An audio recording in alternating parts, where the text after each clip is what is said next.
India voice, आपकी सोच, आपकी आवाज। नमस्कार, आपका बहुत स्वागत है इंडिया वॉइस पे। मैं हूं आपके साथ समृद्ध मिश्रा। बुलेटिन की शुरुआत करते हैं पहली खबर के साथ। उत्तर प्रदेश कांग्रेस कमेटी के अध्यक्ष अजय राय आज गाजियाबाद के मोदी नगर पहुंचे। उन्होंने नेहरू कॉलोनी स्थित लाल मोहन के निवास पर जाकर परिजनों से मुलाकात की और उन्हें सांत्वनाएं दी। अजय राय ने कहा कि कांग्रेस कमेटी इस दुख की घड़ी में परिवार के साथ खड़ी है और उन्हीं बात उन्होंने कही कि शासन तक पहुंचाई जाएगी। इसके बाद दोपहर करीब 2 बजे अजय राय गोविंदपुरी स्थित गिरधारी लाल ज्वेलर्स के निवास पर पहुंचे। उन्होंने प्रदेश की कानून व्यवस्था पर सवाल उठाते हुए कहा कि उत्तर प्रदेश में पुलिस और सरकार का कोई खौफ नहीं रह गया है। यही वजह है कि इस तरह की घटनाएं लगातार हो रही हैं। अजय राय ने नागरिकों की सुरक्षा सुनिश्चित करने और दोषियों को कड़ी सजा देने की आवश्यकता पर भी यहां पर जोर दिया। उन्होंने कानून व्यवस्था सुधार और राज्य सरकार से तुरंत कदम उठाने की अपील की है।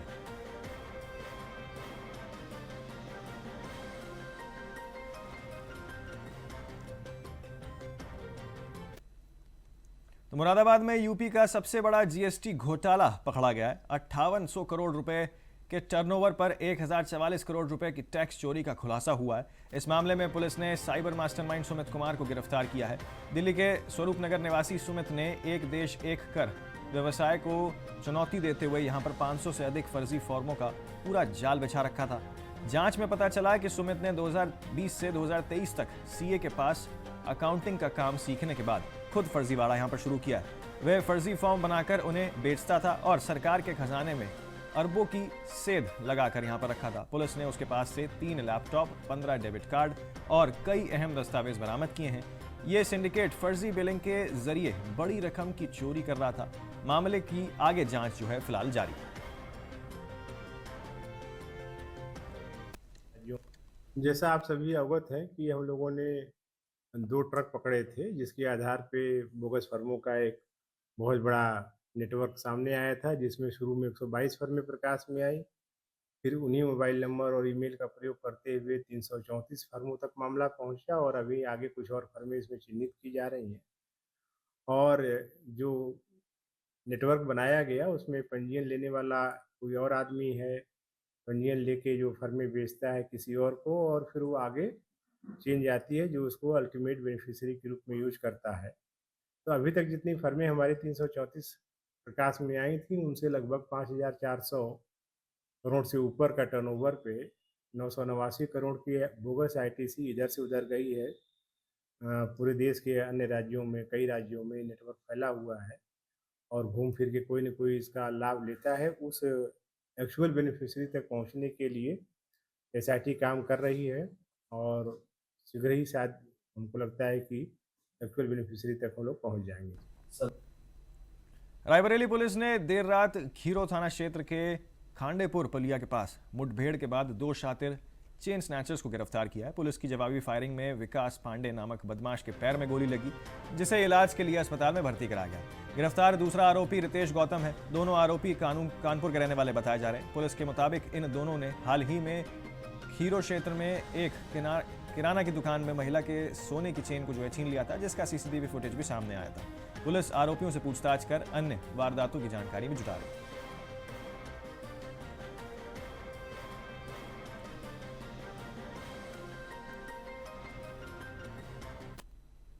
तो चुनाव प्रक्रिया को लेकर चरणजीत सिंह चन्नी के बयान पर विजेंद्र सिंगला ने सरकार पर गंभीर आरोप लगाए।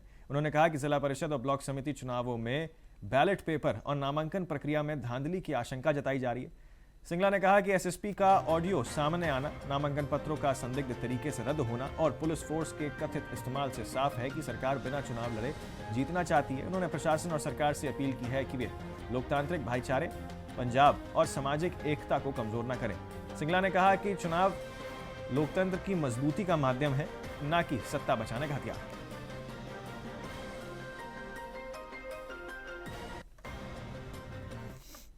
देखो, ਆਪਾਂ ਸਾਰੇ ਜਾਣਦੇ ਹਾਂ ਕਿ ਜਿੱਦਣ ਤੋਂ ਜ਼ਿਲ੍ਹਾ ਪਰਿਸ਼ਦ ਤੇ ਬਲਾਕ ਸਮਿਤੀ ਦੀਆਂ ਚੋਣਾਂ ਦਾ ਐਲਾਨ ਹੋਇਆ ਹੈ, ਜਿੱਦਣ ਤੋਂ ਕਾਗਜ਼ ਭਰਨ ਦਾ ਕੰਮ ਸ਼ੁਰੂ ਹੋਇਆ ਹੈ, ਉਦੋਂ ਤੋਂ ਲੈ ਕੇ ਸਰਕਾਰ ਵੱਲੋਂ ਕਾਗਜ਼ ਰੱਦ ਕਰਾਉਣ ਦਾ ਕੰਮ, ਜਿਸ ਤਰ੍ਹਾਂ ਮੈਂ ਤੁਹਾਨੂੰ ਪਹਿਲਾਂ ਵੀ ਦੱਸਿਆ ਸੀ ਕਿ ਸਾਡੇ ਕਾਕੜੇ ਜ਼ੋਨ 'ਚੋਂ ਤਾਂ ਕਾਗਜ਼ ਇਸ ਕਰਕੇ ਰੱਦ ਕਰਤੇ, ਜਿਹੜੇ ਬੰਦੇ ਨੇ ਇਤਰਾਜ਼ ਲਾਇਆ ਉਹ ਬੰਦੇ ਦਾ ਨਹੀਂ ਪਤਾ ਕਿੱਥੇ ਹੈ ਤੇ ਉਹਦਾ ਮੋਬਾਈਲ ਨੰਬਰ ਜਿਹੜਾ ਲਿਖਿਆ ਉਹ ਅੰਮ੍ਰਿਤਸਰ ਬੋਲਦਾ ਹੈ। ਤਾਂ ਇਸ ਤੋਂ ਹੀ ਪਤਾ ਲੱਗਦਾ ਕਿ ਸਰਕਾਰ ਚੋਣਾਂ ਬਿਨਾਂ ਚੋਣਾਂ ਲੜੇ ਜਿੱਤਣਾ ਚਾਹੁੰਦੀ ਹੈ, ਬਲਾਕ ਸੰਮਤੀ ਦੇ ਜ਼ਿਲ੍ਹਾ ਪਰਿਸ਼ਦ ਬਣਾਉਣਾ ਚਾਹੁੰਦੀ ਹੈ।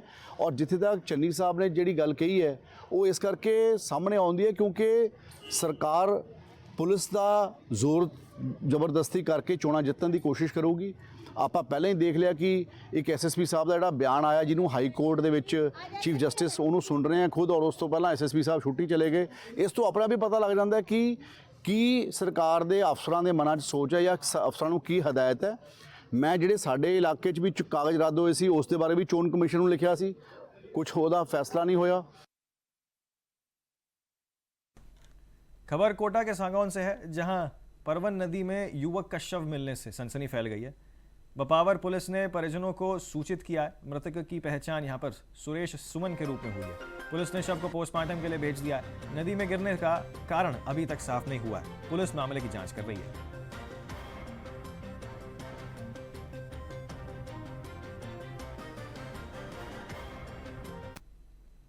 तो गाजीपुर में ओपी राजभर ने पंचायत चुनाव को लेकर बड़ा बयान दिया है। उन्होंने कहा कि उनकी पार्टी सुहेलदेव भारतीय समाज पार्टी इस बार पंचायत चुनाव एनडीए से अलग लड़ेगी।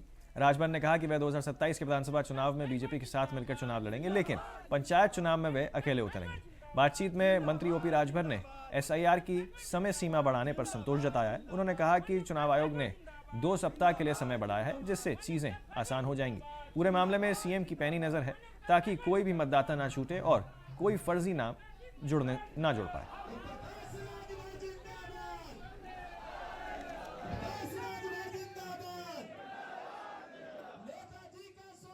आज पूरी विधानसभा जहूराबाद की बैठक हमने बुलाई थी। बूथ, सेक्टर, ब्लॉक विधानसभा के पदाधिकारियों को, जो एसआईआर का काम चल रहा है उसमें और डेट बढ़ी है, तो जो जहाँ दिक्कतें हैं वहाँ सहयोग करके बीएलओ का 100% वोटर लिस्ट सही बनाने के लिए। देखिए, प्रदेश में करीब 32 जिले हैं, वो तो 100% कर चुके हैं। शेष जिले 87, 88, 89, 90 ये किए हुए हैं। लेकिन कुछ शिकायतें कुछ बीएलओ के माध्यम से जगह जगह से आ रही है कि जल्दबाजी में कुछ गड़बड़ी हुई है। तो इसको सुधारने के लिए चुनाव आयोग ने समय सीमा दूसरी बार बढ़ाया है।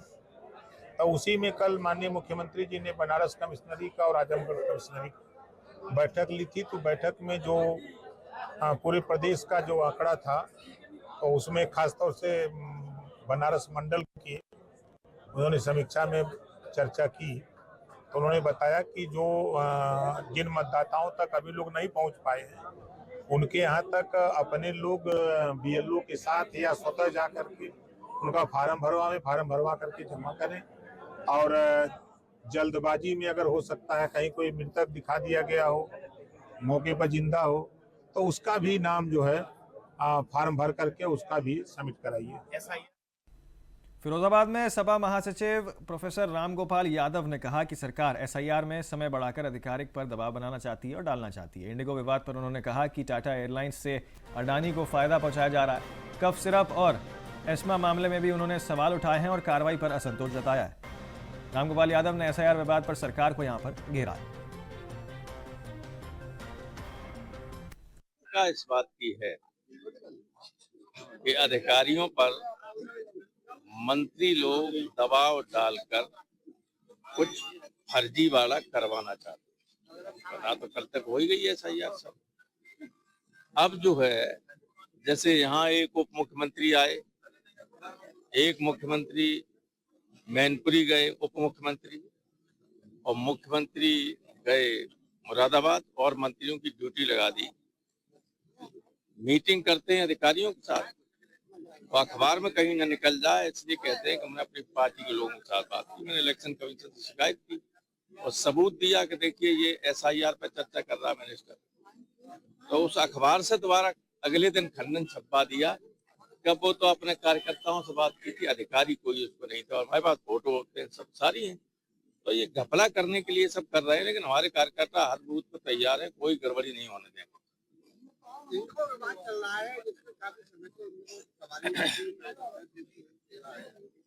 देखिए ऐसा है, हम लोगों को उसके कारण पे जाना चाहिए कि इंडिगो की सेवाओं में अस्त व्यस्तता आई क्यों? एक जो सिविल एविएशन मिनिस्ट्री है उसका एक आदेश आया इंडिगो को कि आप अपने पायलट्स को सप्ताह में 1 दिन 2 दिन ये रेस्ट देंगे क्योंकि ये थक जाते हैं। तो सबसे बड़ी ये है एयरलाइन इंडिया में, उसमें अगर पायलट्स हर सप्ताह में अकस्मात ऑलोपेशन आदेश आया कि आप रेस्ट करने लगे कुछ, तो रेस्ट करने लगे, तो रेस्ट करने उड़ाए कौन पे? तो लगभग हजारों फ्लाइट्स पे उसका असर पड़ा, यात्रियों को बहुत दिक्कत हुई, इंडिगो पे गाली पड़ी। लेकिन मैं जानता हूं कि ये व्यवस्था इसलिए की गई थी क्योंकि भारत की सरकार एक दूसरी एयरलाइन को फायदा पहुंचाना चाहती। आप देखना 4-6 महीने बाद एक बड़ी जो एयरलाइन है हमारी, जिसको टाटा ने खरीद लिया है, और टाटा से भी अडानी के पास पहुंच जाएगी। और मंशा सिर्फ ये है कि पर्टिकुलर एयरलाइन को लाभ पहुंचाया जाए, इंडिगो को भी कमजोर किया जाए। सोनिया गांधी पर आरोप लगा है कि वो यहाँ लालच वो झूठा आरोप है। बड़े मूर्ख किस्म के लोग हैं जो इस तरह का आरोप लगाते हैं। चलिए फिलहाल एक बहुत छोटे से ब्रेक के लिए रुक रहे हैं, आप कहीं ना जाए, बने रहें सिर्फ इंडिया वॉइस के साथ। तो ब्रेक के बाद जो है फिर एक बार आपका स्वागत है। आगे बढ़ते हैं बाकी खबरों की ओर।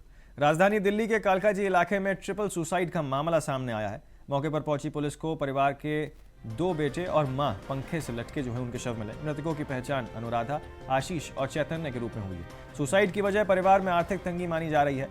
पुलिस ने तीनों शवों को कब्जे में लेकर पोस्टमार्टम के लिए भेज दिया और आगे की जांच जारी है।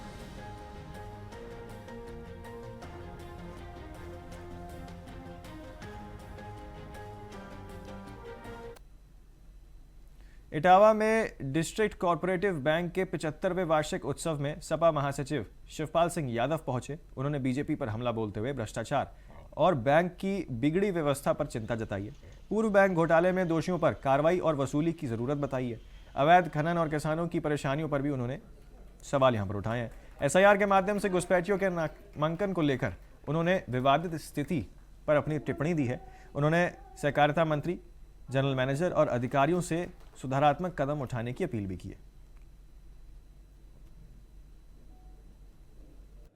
उत्तर प्रदेश में सहकारिता को लेकर के जिस तरीके से अनदेखी की जा रही है, आपने देखा खाद का वितरण के समय पे इटावा और औरैया के अंदर खास करके जो समितियां, संघ थे, संघों को खाद ना देना, उनको वंचित रखना। समितियां हो चाहे संघ हो, उनके पास कुछ ही व्यवसाय होते हैं जिनसे वो अपनी समिति या संघों को चलाती है, उनको मजबूत रखती है और अपनी सैलरी निकालती है। ऐसे में खाद एक बहुत ही महत्वपूर्ण व्यवसाय होता है संघों के लिए।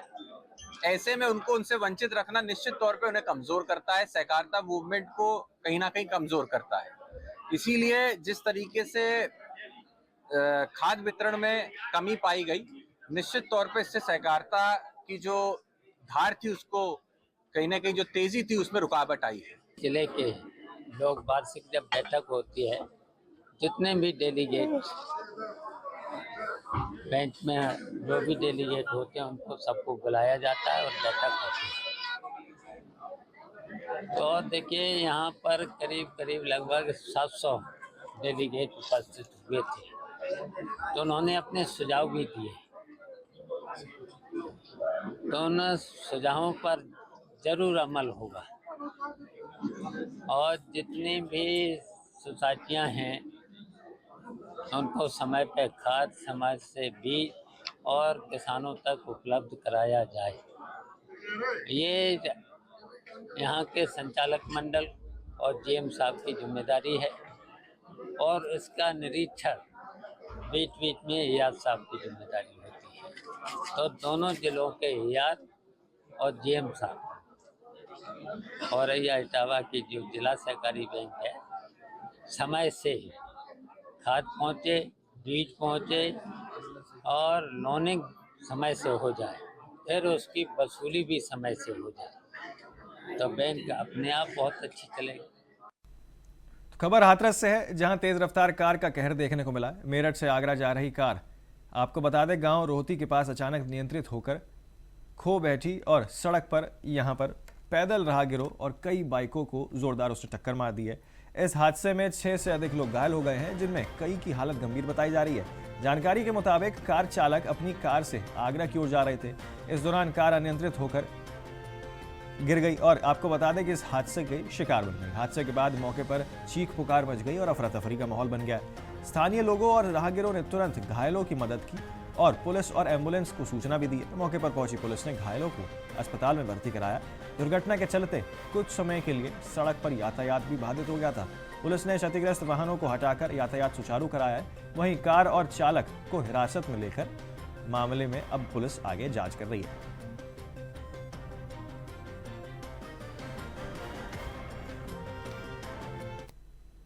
तो प्रयागराज माघ मेले में विश्व हिंदू परिषद ने शिविर स्थापना को लेकर भूमि पूजन किया। वैदिक मंत्रोच्चारण के बीच भूमि पूजन संपन्न होने के बाद कैंप तैयार करने का कार्य शुरू किया गया था। विश्व हिंदू परिषद के शिविर में 1 जनवरी से 2 फरवरी तक विभिन्न धार्मिक, सामाजिक और संगठनात्मक कार्यक्रम आयोजित किए जाएंगे।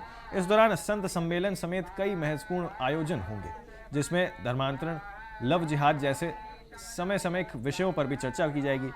विपी के शिविर में संगठन के साल भर चलने वाले कार्यक्रमों की रूपरेखा भी तय की जाएगी। इसी के साथ आपको बता दें कि कुटुंब प्रबंधन, पर्यावरण संरक्षण और सामाजिक समस्तता जैसे विषयों पर विशेष कार्यक्रम आयोजित किए जाएंगे। दुर्गा वाहिनी और मातृशक्ति की ओर से भी शिविरों में अलग अलग कार्यक्रम किए जाएंगे। विश्व हिंदू परिषद में प्रांत सह मंत्री सत्य प्रकाश सिंह ने बताया कि माघ मेले का ये शिविर सामाजिक जागरूकता और संगठनात्मक विस्तार का एक महत्वपूर्ण केंद्र मानेगा।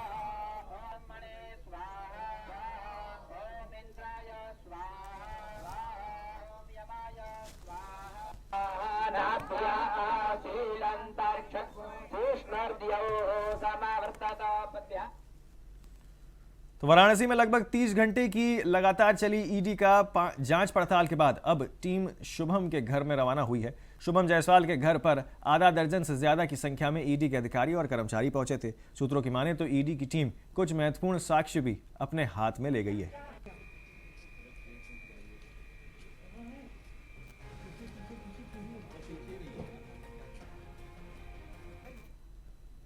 खबर जौनपुर के मछली शहर थाना क्षेत्र से है, जहां जानलेवा फायरिंग करने वाले 4 अभियुक्तों को पुलिस ने जेल भेज दिया। बदमाशों ने चेयरमैन के घर के बाहर फायरिंग की थी। पुलिस ने अवैध कारतूस और 3 मोटरसाइकिल बरामद किया है। पुलिस मामले की जांच में यहां पर फिलहाल जुटी हुई है।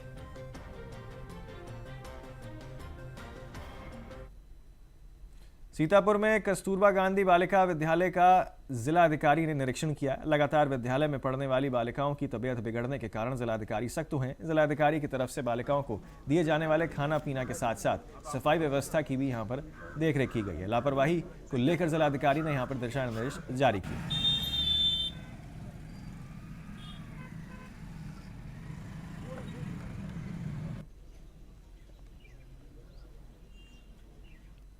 पीलीभीत के बिसलपुर नगर पालिका में टैक्स वसूली से जुड़े करीब 50 लाख रुपए के बड़े गबन का खुलासा हुआ है। जलकर, गृहकर और अन्य करों में काम करने वाले, और आपको बता दें रकम साल 2018 से जनता से वसूली की जाती थी, लेकिन जमा नहीं हो रही थी। नगर पालिका के सफाई कर्मी और चपरासी पर टैक्स की रकम हड़पने का आरोप लगा है। रसीद तक नहीं काटी गई और वसूली की रकम जो है वो भी निजी उपयोग में खर्च कर दिया गया। ये खबरें फिलहाल सामने निकल के आ रही है। मुखबिर की सूचना पर पुलिस ने उपेंद्र और जितेंद्र को यहां पर गिरफ्तार किया। करीब 50 लाख के गबन की पुष्टि के बाद कोर्ट में पेश कर दोनों को जेल भेज दिया गया।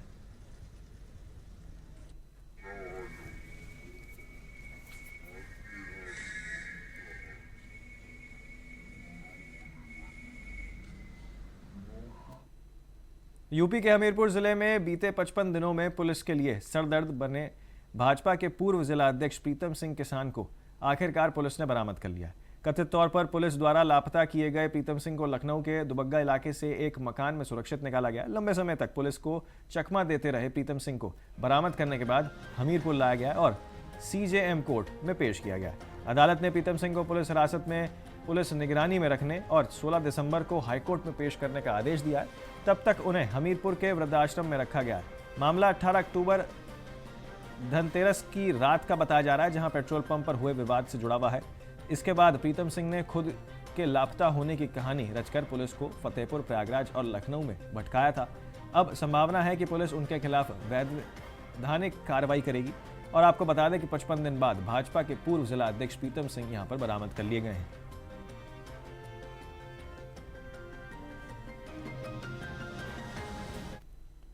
तो फिलहाल के लिए इस बुलेटिन में मेरे साथ इतना ही। मुझे दें इजाजत, लेकिन बाकी तमाम खबरों और अपडेट्स के लिए आप देखते रहें सिर्फ इंडिया वॉइस।